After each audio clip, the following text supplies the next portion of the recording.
Salam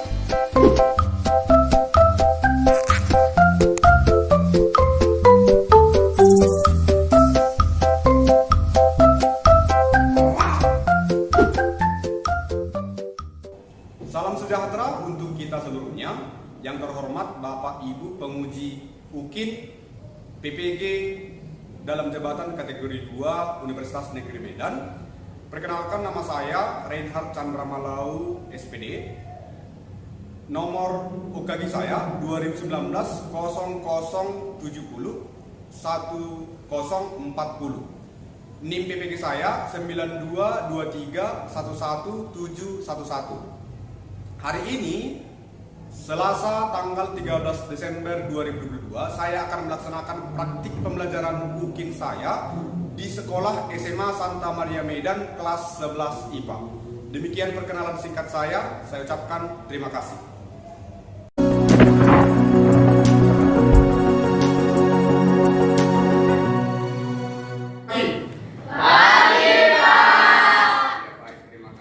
Jadi pada hari ini kita akan melanjutkan pembelajaran kita tentang kesetimbangan. Namun sebelum kita memulai kegiatan kita pada saat ini, ada baiknya kita berdoa terlebih dahulu.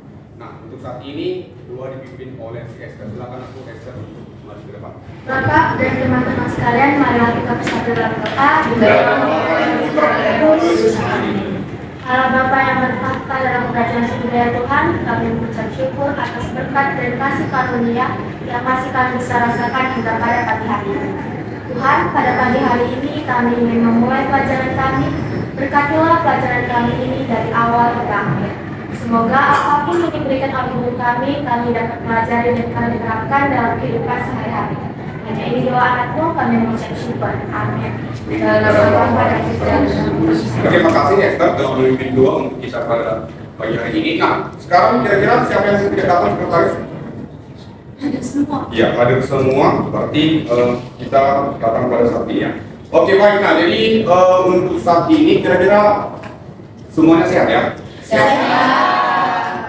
Namun karena kita semua ini adalah generasi yang sangat cinta akan tanah air kita, maka ada baiknya kita bernyanyi dulu terlebih dahulu. Nah, kali ini coba si Tania maju ke depan untuk memimpin teman-temannya bernyanyi lagu Maju Tak Gentar. Ayo silakan.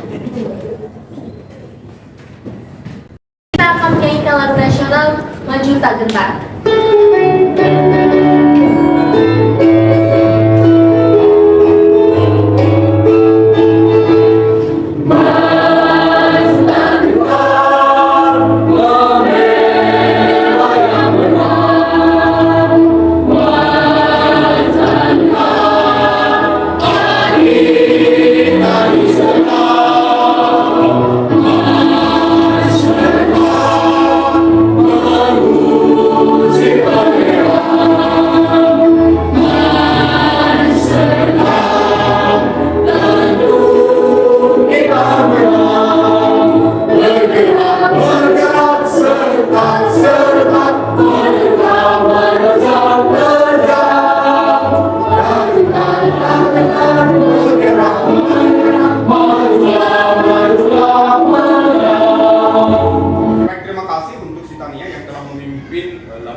Kita pembelajaran hari ini tentang pergeseran keseimbangan dalam industri ya. Nah, jadi nanti ada 3 konsep outline yang akan kita bahas. Nanti yang pertama konsep pergeseran keseimbangan, pengaruh konsentrasi, suhu dan volume. Nah, itu yang akan kita bahas pada hari ini. Nah, ada 4 tujuan pembelajaran kita pada saat ini.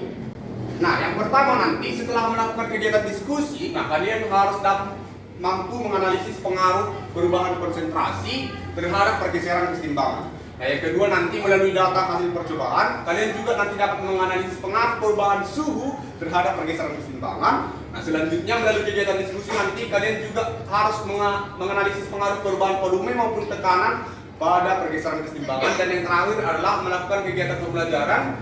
Kalian harus dapat menerapkan faktor-faktor yang menggeser ke arah keseimbangan untuk mendapatkan hasil yang paling maksimum. Nah, itu untuk tujuan kita pada saat ini. Jelas ya? Oke, baik. Nah, selanjutnya coba kita perhatikan dulu video di sini untuk membangkitkan semangat belajar kita pada pagi hari ini. Nah, semua kamu perhatikan slide. Untuk mencapai kehidupan yang tentram, Depan. yakni cinta, kesehatan, dan kemapanan.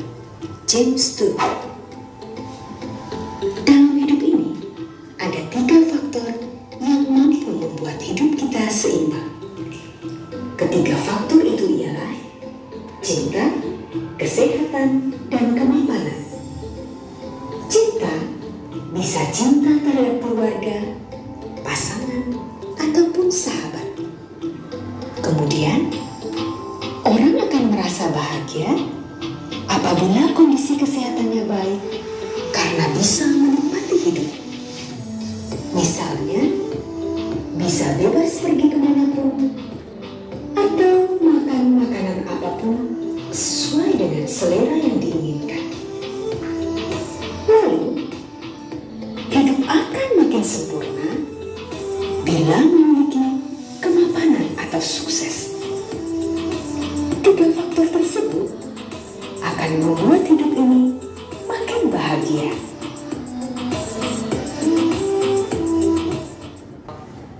Melihat dari video tentang motivasi hidup ya, tentang keseimbangan hidup, nah tentunya kita lebih bersemangat lagi untuk mengikuti pembelajaran kimia pada pagi hari ini. Nah, namun sebelum kita lanjutkan kepada materinya, nah coba di sini ada kegiatan literasi, nah R2L. Nah, coba kamu perhatikan di sini ada 2 paragraf tentang apa sih itu keseimbangan. Nah, masing-masing kamu coba diperhatikan dan dibaca dengan baik-baik. Nanti Bapak minta kira-kira apa yang kamu dapatkan dari hasil kegiatan R2L kita pada saat ini. Silahkan, 2 menit.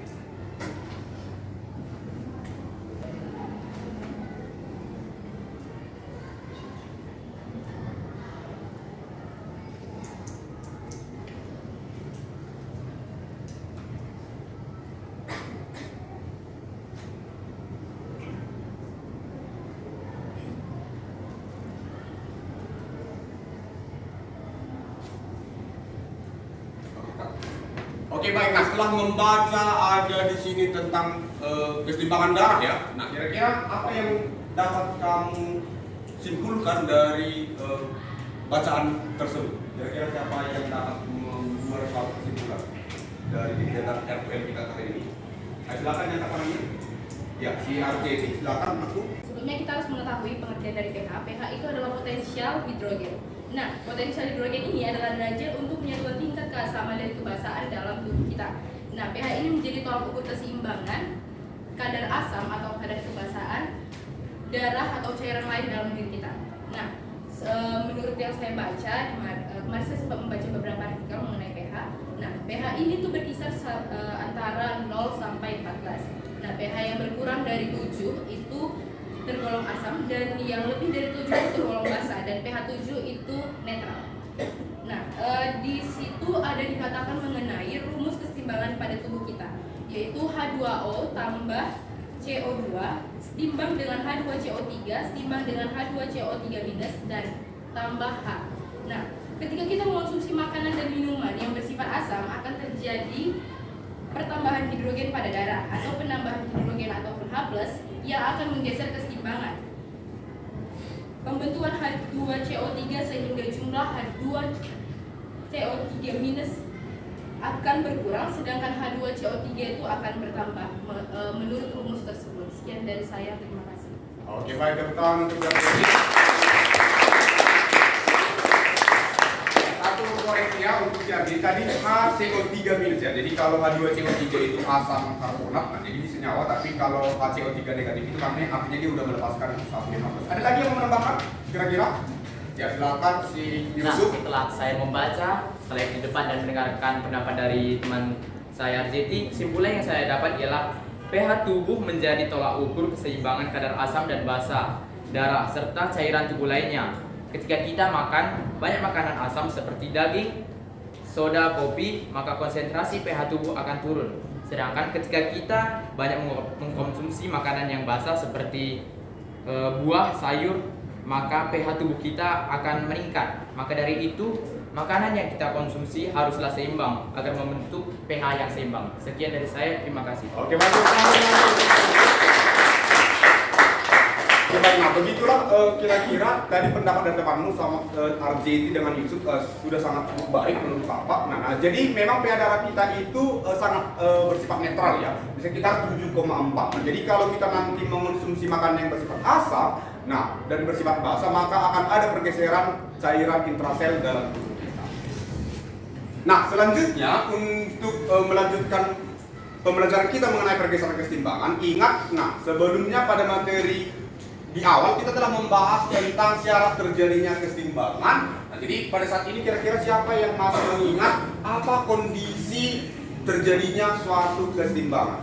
Kira-kira siapa yang masih ingat pembelajaran kita pada pertemuan minggu lalu? Ya, silakan si. Kondisi apa saja yang menjadi syarat terjadinya kesetimbangan reaksi kimia? Syarat terjadinya kesetimbangan reaksi kimia yang pertama reaksi bolak-balik, yang kedua sistem tertutup, yang ketiga bersifat dinamis. Oke, baik. Nah, tepuk tangan untuk si Raka.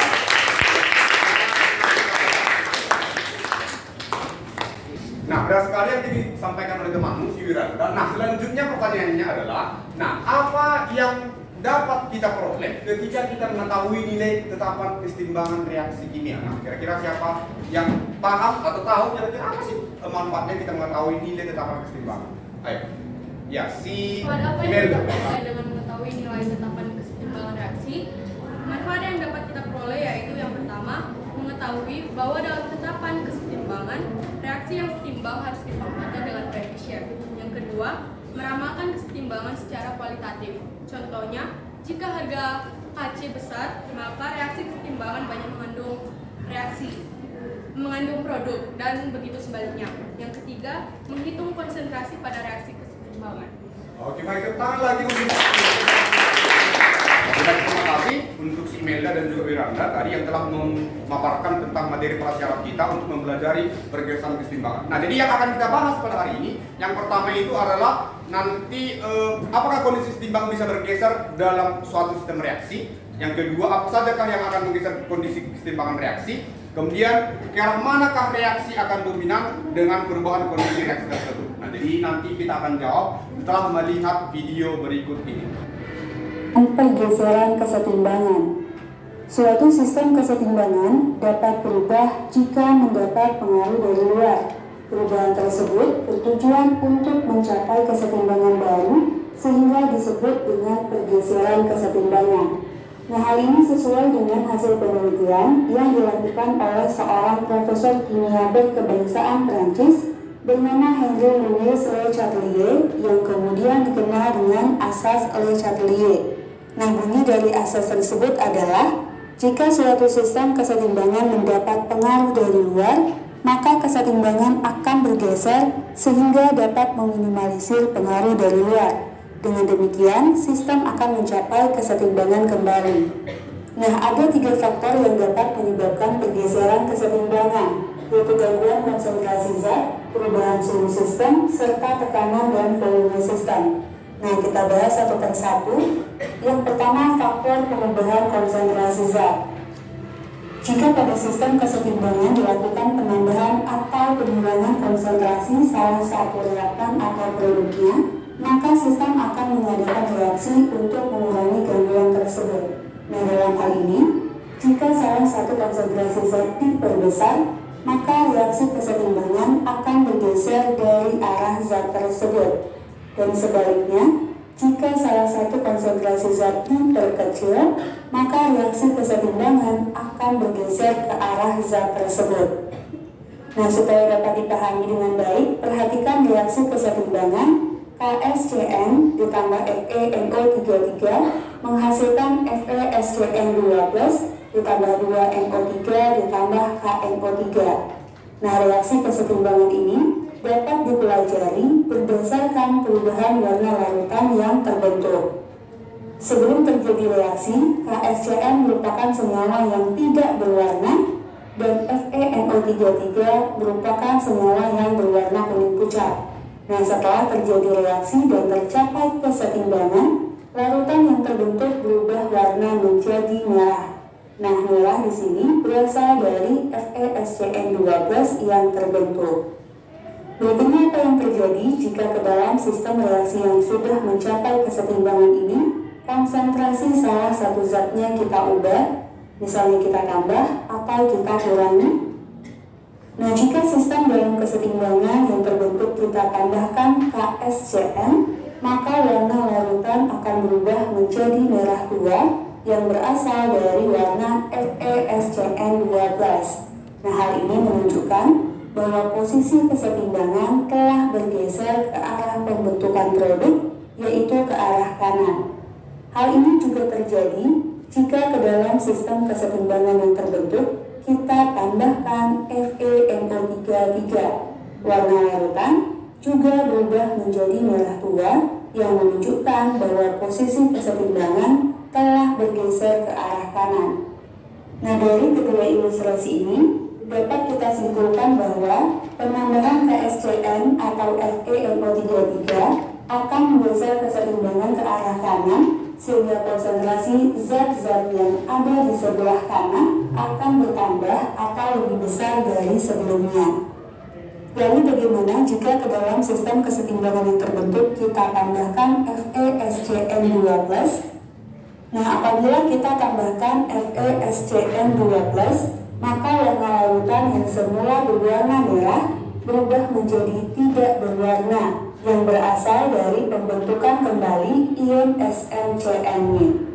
Hal ini menunjukkan bahwa posisi kesetimbangan telah bergeser ke arah reaktan atau ke arah kiri, sehingga konsentrasi zat-zat yang ada di kiri, yaitu KSCN dan FeNO33 akan bertambah atau lebih besar dari sebelumnya. Jadi di sini nanti kita akan melakukan diskusi kelompok setelah kamu mengamati video. Nah, nanti di sini Bapak akan membagi lembar kerja peserta didik. Nah, silakan kamu nanti berdiskusi bersama kelompokmu. Kemudian setelah melakukan diskusi nanti tentunya kamu harus mempresentasikannya di depan.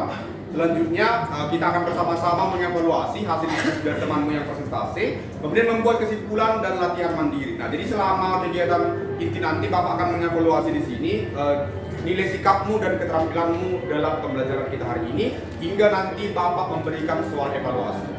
Sudah paham ya? Oke, baik. Nah, di sini Bapak bagikan soal LKPD-nya. Silakan dikira apakah kondisi setimbang masih dapat bergeser dalam suatu sistem reaksi. Nah, kira-kira masih bisa nggak bergeser kesetimbangan ini? Kira-kira siapa yang bisa menjawab ini? Ya, silakan si Arnada ya, yang telah berdasarkan video tadi, ada apa yang kamu pelajari di sana?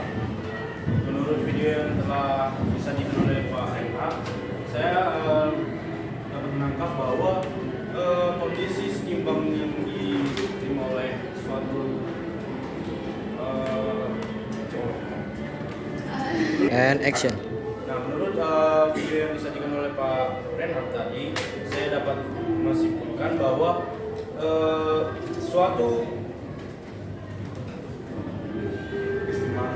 kesetimbangan masih dapat bergeser apabila diberikan suatu reaksi, karena menurut suatu teori sains ada yang menyatakan bahwa aksi sama dengan min reaksi. Sekian. Oke, baik. Nah, tepuk tangan untuk si Arnada. Ya, ada yang bisa menambahkan? Cukup ya. Nah, kira-kira dari asas Lekatelier tadi ya, sebenarnya yang dikatakan oleh Arnada tadi. Nah, ada ilmuwan sains tadi katanya di sana, ketika kita berikan aksi, maka kesetimbangan itu akan memberikan suatu aksi untuk melawan pengaruh dari aksi tersebut. Nah, kurang lebih itu dari asasnya dari video ya. Nah, kira-kira apa faktor yang dapat menggeser kesetimbangan berdasarkan video tadi? Ada beberapa faktor. Ya, silakan si Odilia. Jadi untuk menjawab pertanyaan ini dari video yang kita tonton tadi, faktor apa sajakah yang akan menggeser kondisi kesetimbangan reaksi? Itu ada 3 faktor. Yang pertama ada suhu, ada konsentrasi, dan yang terakhir ada tekanan dan volume. Oke, baik, tepuk tangan untuk si Odilia. Jelas sekali ya. Nah, tadi ada konsentrasi yang duluan, kemudian ada suhu, kemudian yang ketiga pengaruh tekanan atau volume. Jadi tekanan dan volume itu berbanding terbalik. Oke, baik. Nah, yang terakhir kira manakah reaksi akan dominan dengan perubahan kondisi tersebut? Nah, kira-kira siapa yang bisa menjawab? Ya, satu kelompoknya Odilia, silakan si Vincent. Baik, terima kasih atas perhatiannya Pak Rey. Ke arah manakah reaksi akan dominan dengan perubahan kondisi reaksi tersebut? Menurut asas Le Chatelier itu reaksinya lebih kecil ke koefisien zat atom. bergeser ke arah jumlah partikel yang lebih kecil, Pak. Iya, benar sekali. Tepuk tangan untuk si Prince. Nah, jadi nanti ke arah mana akan bergeser? Ke jumlah partikel. Jumlah partikel itu menunjukkan apa? Jumlah mol atau jumlah konsentrasi. Siapa yang kecil maka bergeser ke arah situlah nanti keseimbangannya. Bisa paham ya? Nah, sekarang kamu bahas bersama satu kelompokmu LKPD di sana. Kamu akan membahas 3 pengaruh tersebut dalam LKPD. Oke, silakan berdiskusi bersama satu teman satu kelompoknya. Oke, semua berdiskusi ya.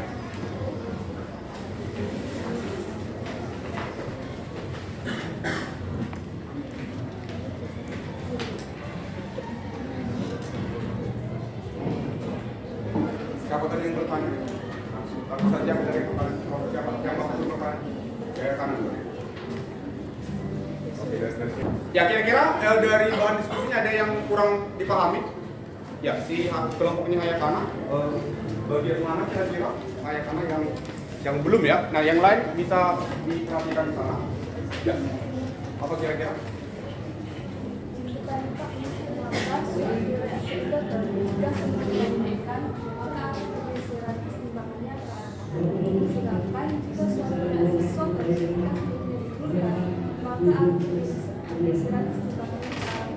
Ya, jadi tadi kan di video itu dijelaskan bahwa kalau dia reaksinya endorfin, tapi kan dia harus menyerap panas.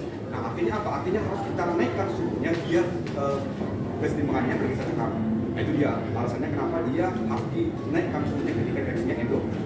Nah, sebaliknya ketika reaksinya exotherm maka dia melepaskan panas, melepaskan kalor. Nah, sehingga nanti reaksinya harus seminimal mungkin. Oke, sehingga nanti reaksinya berjalan ke arah kanan. Nah, kebalikannya kalau sudah dinaikkan pada reaksi ke kanan, nah, bahkan bukan menjadi produk, malah dia nanti akan kembali ya. Jadi nanti perhatikan delta H-nya, kalau dia bernilai positif pasti reaksinya endotherm. Sebaliknya kalau dia delta H-nya bernilai negatif pasti reaksinya exotherm. Begitu ya. Oke, baik, nah silakan dijawab lagi. Ya, semuanya dibahas ya. Ada lagi yang kurang paham untuk bahasan LKPD-nya biar bisa dikerjakan dengan baik. Kelompok siapa yang belum paham? Ada kira-kira? Ya. Saya lihat dari pertambahan terjadi pergeseran itu mengurangi pengaruh aksi. Ya. Ya, karena ditambahkan jumlah konsentrasi SO3, maka sekarang jumlah konsentrasi atau jumlah partikel dari disampaikan pada SO3 itu makin banyak dia. Maka sekarang dia bergeser ke arah produk ke kanan karena si SO3-nya ada di sini. Oke, bisa ya? Kalau misalnya produk yang bertolak, dia Ya, maka dia nanti akan kembali menuju reaktan. Oke, maka dalam kondisi ini untuk membuat SO2 yang maksimal dia yang banyak dia, maka kita harus menambahkan SO2. Nah, ada 3 faktor itu nanti yang terjadi. Ya, ada lagi yang belum dipahami? Ya.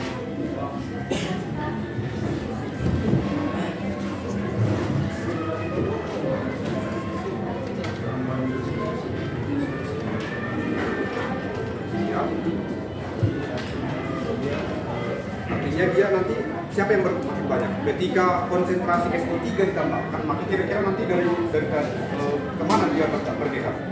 Ke kanan, berarti konsentrasi SO2 maupun konsentrasi SO2 akan bertambah.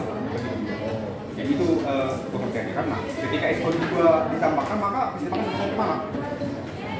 Ketika SO2 ditambah maka bergeser ke kiri. Maka nanti konsentrasi SO2 dan konsentrasi O2 nanti yang akan bergeser. Oke, baik, cukup. Oke, ada lagi? Jadi Pak, di LKPD bagian ketiga ini saya ingin bertanya mengapa ketika volume diperkecil hasil kesetimbangannya bergeser ke arah koefisien yang lebih kecil. Iya, nah jadi di bagian yang ketiga tadi ya. Nah, jadi ketika volumenya diperkecil itu artinya apa? Artinya dia meningkatkan konsentrasinya. Oke, nah sesuai yang dikatakan oleh Vincent tadi, ke arah mana kan keseimbangan bergeser? Nah, ke arah jumlah partikel yang kecil. Nah, jadi ketika volumenya kita perkecil, konsentrasinya makin besar. Nah, maka dia harus bergeser ke jumlah koefisien yang kecil. Ingat bahwa perbandingan koefisien adalah perbandingan perbandingan partikel. Maka lihat dia koefisien yang kecil. Oke, bisa ya? Oke, baik, itu dia. Oke, baik, silakan dijawab langsung. Kira-kira Oke baik, sudah. Nah, Bapak minta kesediaan masing-masing kelompok untuk mempresentasikan hasil diskusi kelompoknya di depan ini. Kira-kira yang poin yang pertama siapa yang bersedia maju? Poin yang pertama, kelompok siapa? Ya, kelompoknya si Yusuf. Silakan bersama teman-temannya maju ke depan. Nanti. Yang lain perhatikan ya hasil LKPD-mu. Apakah sudah semua belum?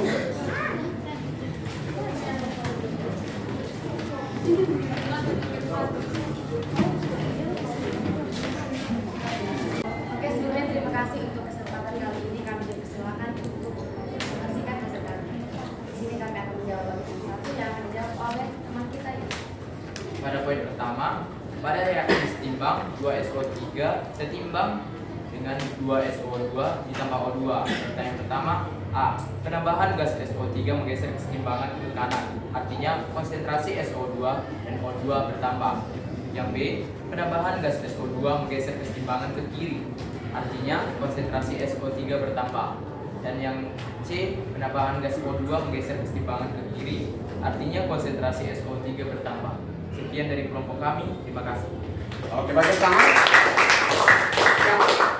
Kira-kira sudah benar ya dari jawaban A, B, dan C-nya. Nah, jadi ketika kesetimbangannya ditambahkan di produk bergeser ke kiri. Nah, ketika reaktannya ditambahkan maka dipergeser ke pro.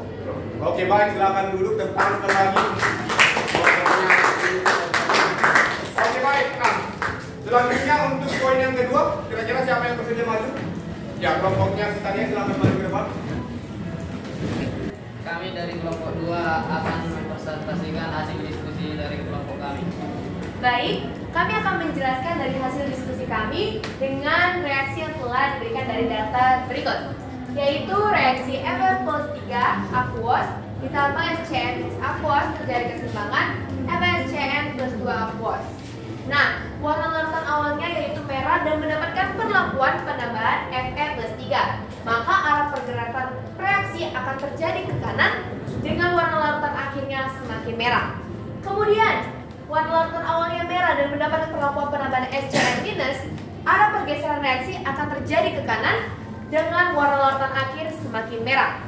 Kemudian, terjadi penambahan FeSCN+2, maka arah pergeseran reaksi akan terjadi ke kiri dan warna larutan akhirnya tidak berwarna. Demikianlah hasil dari diskusi kelompok 2. Terima kasih. Oke, baik, tepuk tangan untuk kelompok 2. Ya, ada yang berbeda dengan hasil kelompok yang kedua? Tidak ya? Oke, baik, silakan duduk. Berikan tepuk tangan sekali lagi untuk kelompok 2. Oke, baik, untuk poin yang ketiga, kira-kira siapa yang bersedia maju ke depan? Untuk poin yang ketiga, ya, silakan kelompoknya Imelda.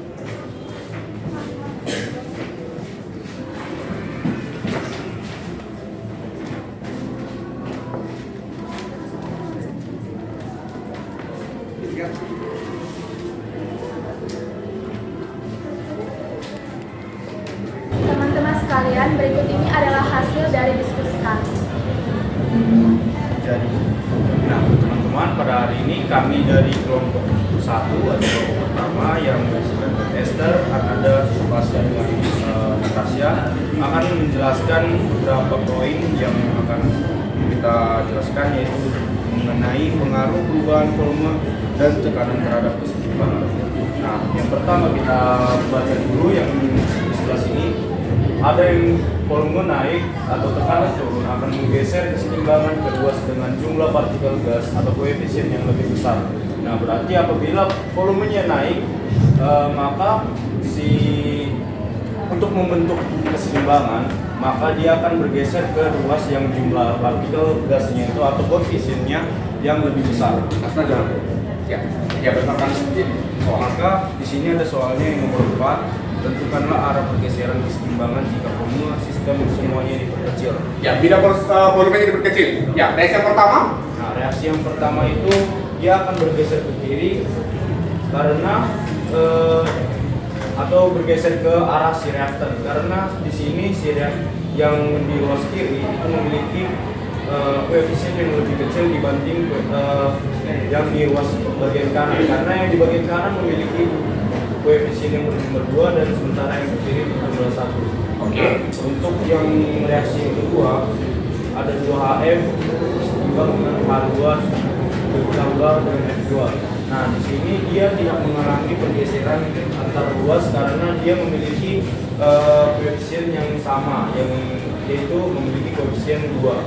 Nah, untuk reaksi yang ketiga, dia itu akan bergeser ke kanan karena di sini ruas kanan dia memiliki koefisien yang lebih kecil dibanding ruas yang kiri, karena yang di ruas kiri memiliki koefisien berjumlah 3, sementara yang di ruas kanan memiliki 2 koefisien.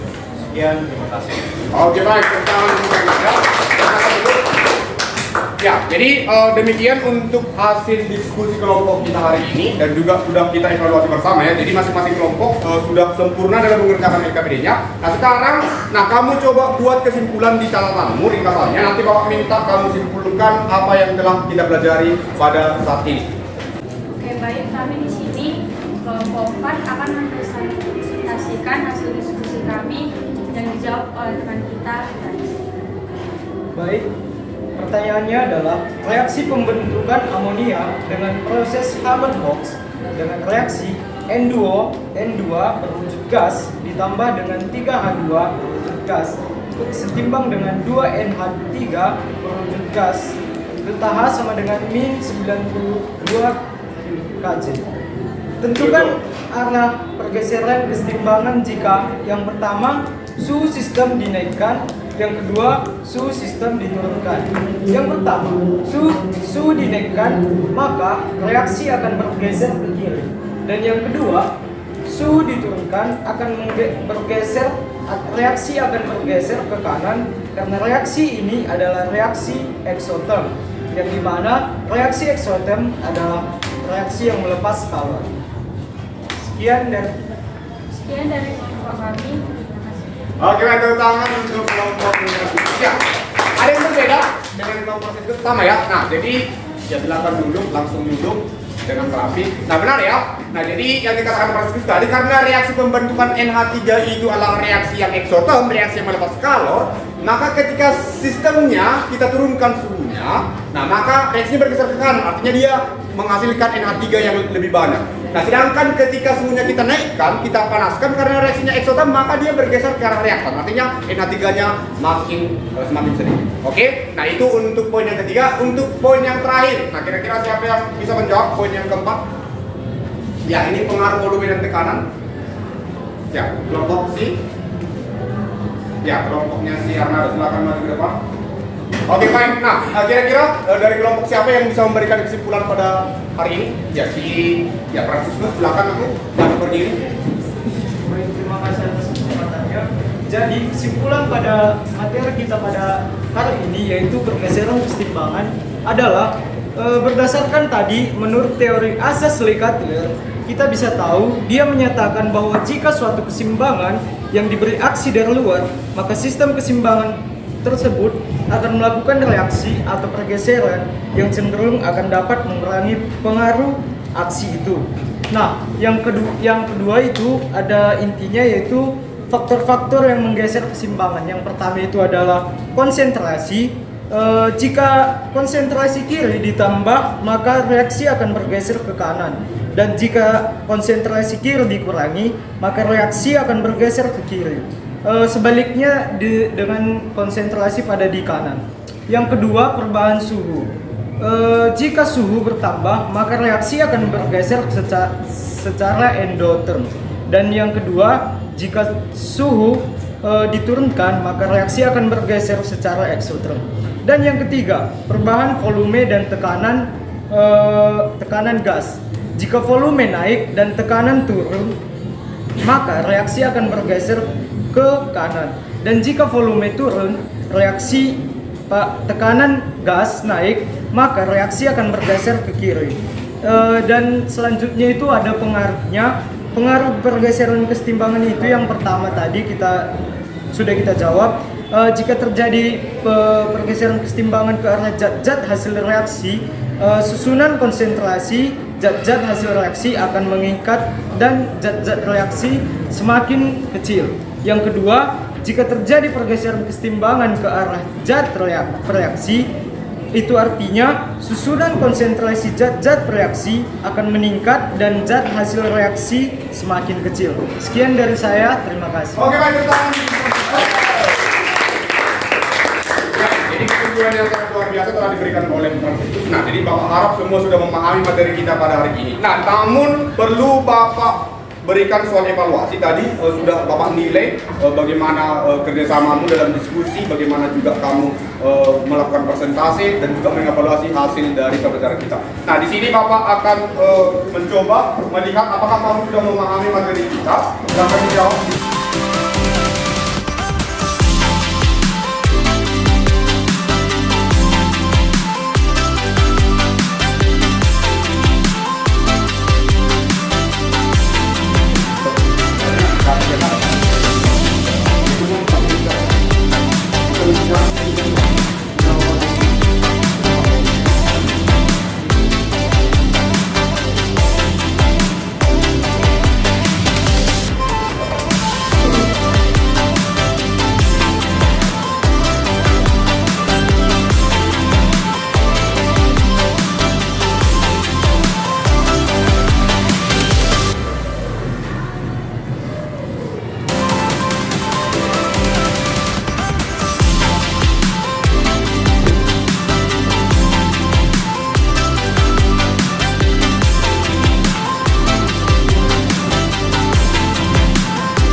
Oke, baik, waktunya sudah habis. Nah, silakan masing-masing kelompok dikumpulkan dalam oleh satu orang perwakilannya. Silakan dikumpulkan. Ayo, waktunya sudah habis. Oke, silakan semua mengumpulkan satu tim satu kelompoknya.